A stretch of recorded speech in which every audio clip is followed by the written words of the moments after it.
রাস্তা যদি না ছাড়েন আপনাদের দাবি দেওয়া কোথায় গেল ওটা আমি পরে দেখবো। আপনাদের জন্য সময় হচ্ছে 7 মিনিট। 7 মিনিটের মধ্যে রাস্তা ছেড়ে সাইডে গিয়ে দাঁড়াবেন, আলাপ আলোচনা করে একটা ডিসিশন নিবে, ঠিক আছে?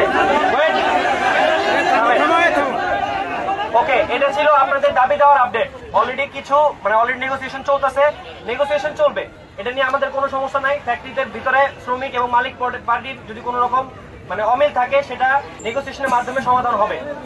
কিন্তু গতকালকেও শ্রম মন্ত্রণালয় থেকে বলা হয়েছে এবং এই যে রেসপেক্টেড আইজিপি পুলিশ উনার সংবাদ সম্মেলনে ডিরেক্ট বলে দিচ্ছেন যে কোন রকম রোড ব্লক এখন থেকে এটা গ্রাহ্য করা হবে না। রোড ব্লক জনভোগান্তি একটা পানিশেবল ক্রাইম, এটার জন্য আপনাদেরকে সাজা প্রাপ্ত হতে পারেন আপনারা যে কেউ। এখন আপনাদের জন্য হচ্ছে, আমার উপরে যদি বিশ্বাস রাখেন আমি বলে দিচ্ছি, আপনাদের জন্য সময় হচ্ছে 7 মিনিট। 7 মিনিটের মধ্যে রাস্তা ছেড়ে সাইডে গিয়ে দাঁড়াবেন। রাস্তা যদি না ছাড়েন আপনাদের দাবি দেওয়া কোথায় গেল ওটা আমি পরে দেখবো। আগে এখানে রাস্তা আমি ক্লিয়ার করবো। আমার কথা পরিষ্কার, আমি আশা করি 7 মিনিট সময়। 7 মিনিট পরে এখানে যারা থাকবেন তারা আমার ডিরেক্ট আদেশ ভঙ্গ করছেন এবং এই জনভোগান্তি ক্রিয়েট করছেন, এই পানিশেবল ক্রাইমের আন্ডারে আপনারা জেলে যাবেন। আমি আমার কথা পরিষ্কার বলে দিলাম।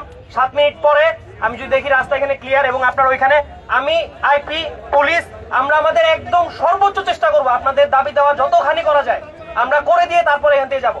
কিন্তু 7 মিনিট পরে যদি আপনারা এখানে থাকেন, রাস্তা যদি ব্লক থাকে, আপনি আমার পক্ষের না, আমি ধরে নিব। Thank you.